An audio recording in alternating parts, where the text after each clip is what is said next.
დილამშვიდობის დღეს გამოვედით ამ ობიექტზე, ისე ფრინველაში და ვიწყეთ მუშაობას, გუშინ ვერ ვიმუშავეთ.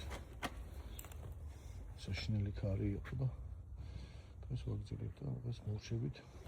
საწყობს სისტემას აკლავენ ფლავგმავით. დეკორატორითაც მიდის მუშაობა. зараз ბეტონები ის არის.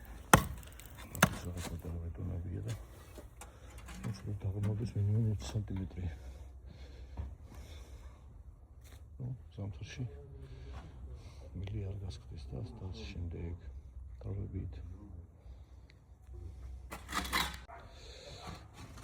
გამოუშვით წყალი, წავდეთ ტვირთვაზე, ასაიდან არ გაუშვია მილს. ზოგადი შემოწმება არის, მე დავაყენებ თუნაგირებს და ვიდლებით. აი ეს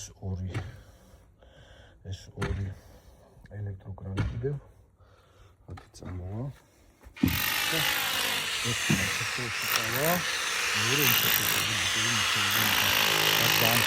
ბეტონებია ის სამატოვარი რაღაცაა და მინიმუმ 20 სანტიმეტრი შეღებილი უნდა იყოს და აგეთ ასე მე დაიწყოთ ინტერვიუს და